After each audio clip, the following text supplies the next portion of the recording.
Well, good afternoon.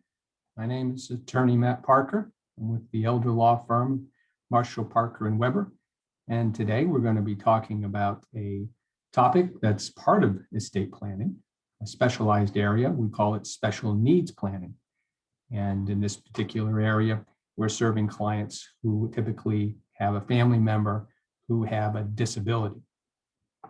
Now, much of the planning in this area involves navigating some government benefit programs like supplemental security income and Medicaid. And in particular, what we're doing is we're trying to develop a plan where many of our clients want to leave money, usually through an inheritance, to this family member who has a disability without affecting those government benefits. So I'll be primarily focusing on that topic today. I'll also be touching on powers of attorney as well as guardianships, as they are part of this area that we call special needs planning. So generally, when we're talking about those people with special needs, we're talking about those individuals who require some assistance due to a disability. They might have a disability associated with a physical condition, mental issues, perhaps psychological issues, and they may have diagnosed with a host of issues that we typically run into in this area. I've had clients whose children have autism, Down syndrome, cerebral palsy, and some form of mental retardation. So the degree of disability can vary in so many of these cases, where I've had some clients who have family members who are severely disabled and they require round-the-clock assistance, whereas other family members can live very independent lifestyles and are high functioning. Now, in many of these cases, we have very young children, and some of them are getting government assistance. As I mentioned, there are various programs out there, and a lot of those programs help defray the cost of their care, particularly the medical benefits. As some clients who have children with disabilities, they have very high medical expenses, and they could not care for them at home without these government benefits. Some of the benefits are also in the form of monetary assistance. They're payments every month, typically from the Social Security Administration. I will point out in some cases from the state government, who also do get monthly payments. Now, the medical criteria for qualifying for these government programs is pretty consistent throughout the programs. From the Social Security Administration's perspective, you have to be suffering from a severe mental or physical condition, which is expected to last for a period of at least 12 months, and you can't engage in any substantial gainful activity. Now, if you have minors in the family, there's going to be a slightly different definition, but it's pretty consistent with the definition for adults. The medical criteria you have to reach is only the first step. In many of these programs, there are financial criteria you have to meet before you'll receive any of these benefits. So before we start talking about special needs trusts, which is a big area of this planning, we're going to have to review some of the basic government benefits that are out there. And these are the three I'm going to touch on today. These are the most significant ones, and the ones we tend to deal with in most of these cases when we're dealing with planning for people with a disability. Some of these will have resource and income limitations, and others will not. First one I'll touch on is Social Security disability, sometimes abbreviated SSD. If you see SSDI, it's the same program. That stands for Social Security Disability Insurance. This program is available for those who are disabled in accordance with that definition I mentioned from the Social Security Administration, but have also worked the required number of quarters as defined by the Social Security regulations. So you have to have paid into the Social Security Disability Program in order to be eligible to receive these benefits. And generally speaking, it's 20 of the last 40 quarters of employment. Now, the rules can vary slightly from case to case, but generally you have to be working 20 quarters. It's 4 quarters every year. The benefit is an income stream that's based upon your record of paying into the Social Security Administration. There are no asset or income limitations you have to meet to be eligible for Social Security disability. recipients, many people who receive this benefit who are not dealing with a special need necessarily. They simply cannot be employed for a period of 12 months under that definition I mentioned. Now, there are a variety of family members that can actually draw on this disability benefit. So if you have a covered individual in the household, there are others who could receive this benefit. And you see this a lot with kids who have special needs. So a child under the age of 18 might be receiving Social Security disability benefits, and there could be a child who's disabled before the age of 22 who's also getting Social Security disability benefits because somebody in the household met this requirement under the Social Security Administration. That is, they met the requirements of working 20 quarters. All right, so the other benefit program, which is pretty common with our disabled clients, is supplemental security income. SSI recipients meet the same definition of disability as SSD recipients. However, SSI recipient benefits do not have to have been related to a work history, and many of them have never worked at all. They haven't paid into the Social Security system. There are maximum benefits available under this program. There's a cap on how much you can receive. It's going to vary from year to year. Right now, it's at $783 in 2021. But for everybody who applies for this program, there's actually a formula for determining the amount of the income benefit that they're going to receive. And it's normally not the maximum. For many cases, they're receiving other benefits. As I mentioned, you might be getting SSD in addition to SSI. So somebody in the household is getting an SSD benefit based upon some covered individuals in the family, and then they're getting a small payment from the SSI program. Now, other monthly income like SSD can reduce the amount of SSI you're getting, but there are also resource limitations. Accountable resources are generally considered your liquid assets, monies that you have saved in the bank, cash, other investments. Typically, because these people don't have a work history, you're not going to see a lot of money in the bank. The limit is $2,000 for a single person, $3,000 for a couple.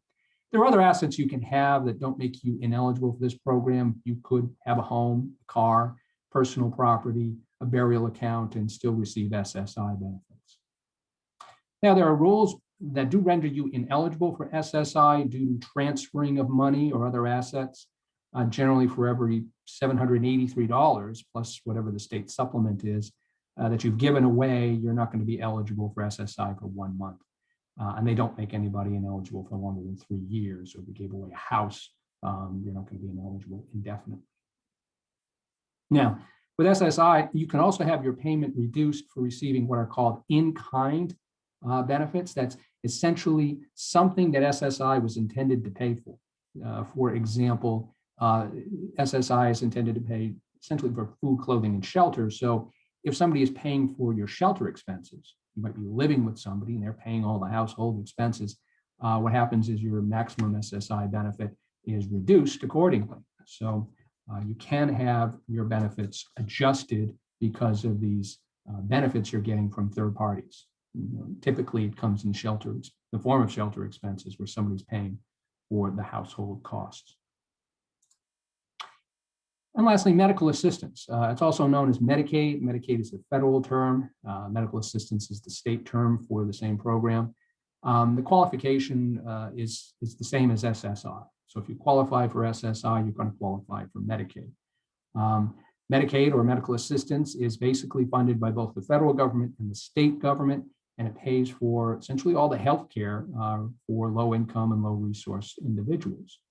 The covered services include your physician visits, your hospital visits, home health care, medical supplies, inpatient and outpatient treatment, drug and alcohol services, prescription drugs, and so on. It's quite comprehensive. The services are provided through a managed care organization. So whenever you get your medical assistance card, you'll see the insurance company listed on the card that's actually providing payment for the services. Now, the asset limitations for medical assistance do track the SSI program.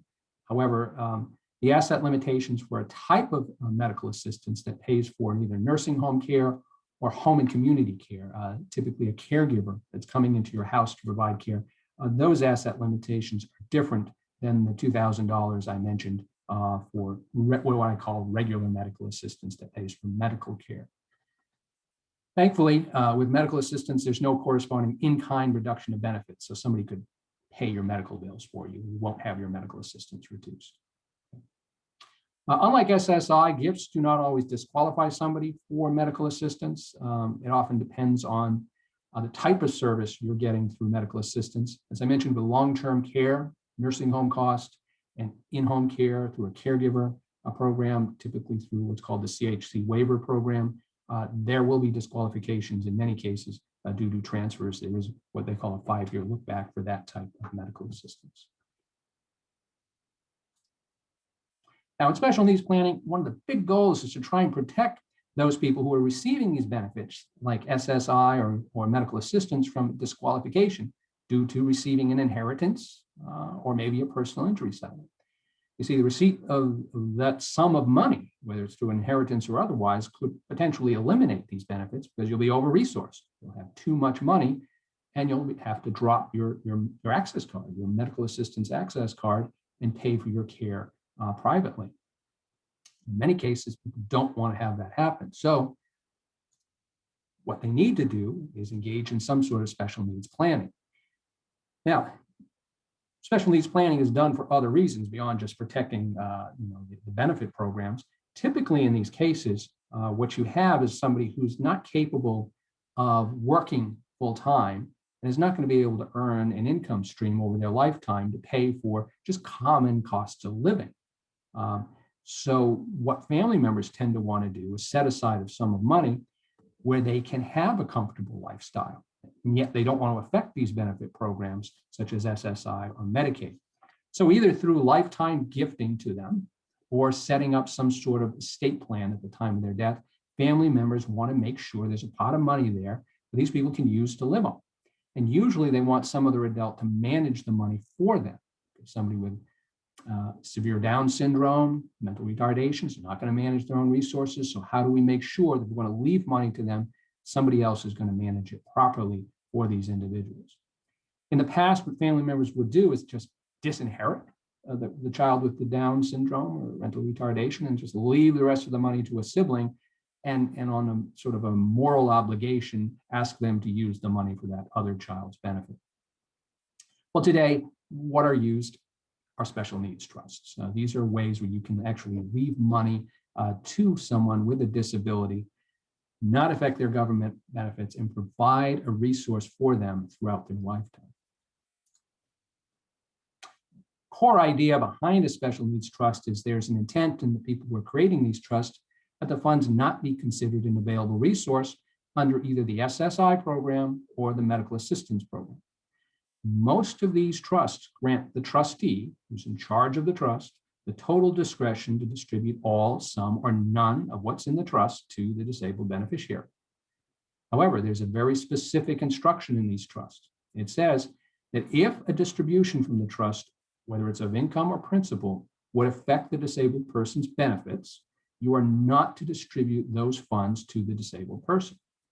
So in most of these cases, the trustees cannot just turn over cash, because cash reduces the SSI, and it's also going to affect the Medicaid benefits. So you can actually pay for things that the government's not paying for with these trust funds, but you cannot distribute money in such a way that will affect these benefits.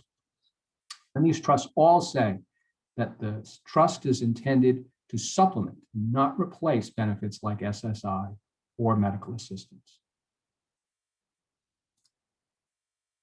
Now, these are the common types of special needs trusts.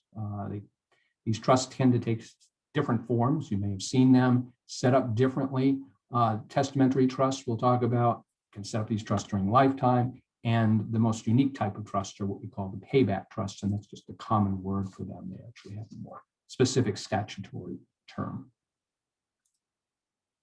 Well, the first type and the most common is the testamentary trust. Testamentary means a trust created in someone's estate plan. And it comes to life really only after a person dies. So you may see it written to somebody's will. If they have a revocable trust, there will be a special needs trust written for one of the beneficiaries in the estate plan. It is funded at the death of someone who has created this trust. And normally it's in a parent, maybe a grandparent's estate plan, and they want to leave some money to a child or a grandchild. And so they work with an estate planning attorney to craft this trust in their will or other estate planning document. A trustee is named in the will to manage the trust assets. Could be a family member. Frequently, when there's small trust funds, it is a family member who's going to manage those funds, but you could also name a professional organization. Keep in mind, when naming a trustee, the trustee really needs to know something about the disabled person, has to be close with them, and know something about those government funds, SSI and Medicaid. They have to be sophisticated enough not to violate the rules of the trust. Can be somewhat time-consuming and stressful. Depends on sometimes the level of disability of the individual who they're trying to work with. And it can create some conflict in the family, particularly between a brother and a sister. You have a high-functioning disabled person, and there's some friction there between a sibling. That can be a very challenging relationship. So you need to think carefully about putting a sibling in charge of another sibling's trust fund. Now, at the disabled person's passing, the testamentary trust funds then pass on to some other beneficiary that you, the person who created the will or other estate planning document, chose. So it might be the other children in the family who don't have a disability. It could be a charity. There's no state agency who steps in these cases and takes the money at the death of a disabled person. Now, we are going to talk about the payback trust that has such a provision. But in this case, you, the person who's creating the estate plan, can decide who gets the money at the death of the disabled person. Now, the lifetime special needs trusts are a variation on these testamentary special needs trusts. Essentially, they're going to have the same terms and provisions as testamentary trusts. However, they're created with the assets of a family member during their lifetime. So parents may want to create either a revocable or irrevocable trust for asset management during their lifetime, with the intent that the assets that they're transferring to these trusts be used for the disabled child now while the parents or grandparents are alive. So, for example, a person could create a trust with the goal of removing some savings or investments from their name now in order to protect those assets for the disabled person in the future. Another reason that a lot of my clients come to me and want to do this is they're getting older. They're in their 80s, and they're worried about nursing home costs, and they want to set aside some money now for that disabled child who's 50-something years of age and perhaps still living with the parent. And they don't want that money that's set aside for the disabled child to be consumed by potential nursing home costs. So creating a lifetime special needs trust is a way you can actually protect assets from your own nursing home care, while at the same time setting up a trust fund for your disabled child. So you're accomplishing two goals at once. You're doing what they call asset protection planning, as well as special needs planning for a disabled child in your family. All right, the last type of trust has a rather unique application. It's funded with the assets of the disabled individual. Now, typically, a disabled individual doesn't have significant amounts of money. They'd have $2,000 in their name because they're either getting SSI and or Medicaid. Now, there are two classic cases where this may not be the case. First of all, the disabled person has inherited some money. So imagine a grandparent who had an old will and they left money to the disabled grandchild, and that affected their government benefits because they're going to receive an inheritance of $20,000. Same thing would happen if there's a personal injury settlement. So maybe there's a car accident, the disabled person is now going to get a windfall from the settlement. Well, that's going to affect their benefits like supplemental security income and medical assistance. Now, in these cases, provided the disabled person is under the age of 65 years of age, they can transfer those funds to their own trust. They can basically create a trust fund, and we call these payback trusts. Okay? And in most of these cases, spending down the money doesn't make a lot of sense. If we could just spend down $10,000 on, something that the disabled person needs, we probably would do that.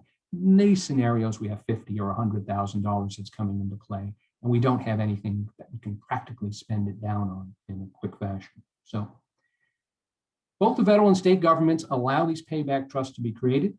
The disabled person can create their own trust, but if they're not able to because of a disability, they don't understand the concept of a trust, a representative could. So a parent or a grandparent, a guardian, even a court could settle the trust for them.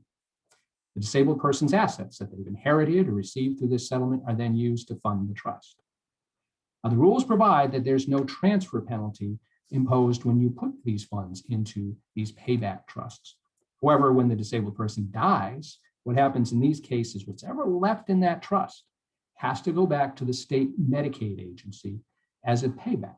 They actually have a claim on this trust for any funds that remain when the disabled person passes away, up to the amount of medical assistance that may have been paid to the disabled person. Now, there's no trust assets remaining. The state doesn't get anything. It's quite possible you would have spent all the money during the disabled person's lifetime. It's perhaps the most complicated of the three types of trust, and it does require this trust to be approved by the state Medicaid agency, the Department of Human Services, before it's funded. So it can take some time to set these up. Now, there is a variation on these payback trusts. It's called a pooled trust. These trusts contain the assets of a number of individuals who are disabled. So think of just one large trust that's already been created, usually by a nonprofit organization, and you can join it. So it's just a joinder agreement you're filling out, and you'll have an account in this existing pooled trust.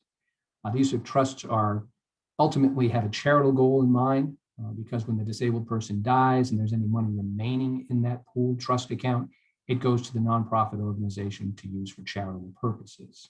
So it's a nice way to use these types of trusts if you've inherited or acquired a small amount of money and you don't want to go through the trouble of creating your own trust. You can just join the pooled trust and have your own account there. Keep in mind here, professional trustees are running these trusts. So you've got to work with the professional organization that is managing the trust account. The family member is not going to be able to manage it for you. So a trustee, we have to just break and talk a little bit about naming your trustee, because a trustee has an important role in these trusts. It's somebody who's going to manage the trust assets according to the trust guidelines for the benefit of the disabled person. They have a particularly important role. They can get paid for their services, but you need to think through who's going to be the best trustee. Sometimes it's the most responsible person in the family. It may or may not be a good choice. If that person lives close by, it may be. If they live across the country, perhaps not the best choice. There's a lot to work to do as the trustee. The trustee can be dealing with a lot of issues, not to mention having to deal with those various government programs and make sure you don't disqualify the disabled person when making distributions from the trust. Trustees are considered fiduciaries.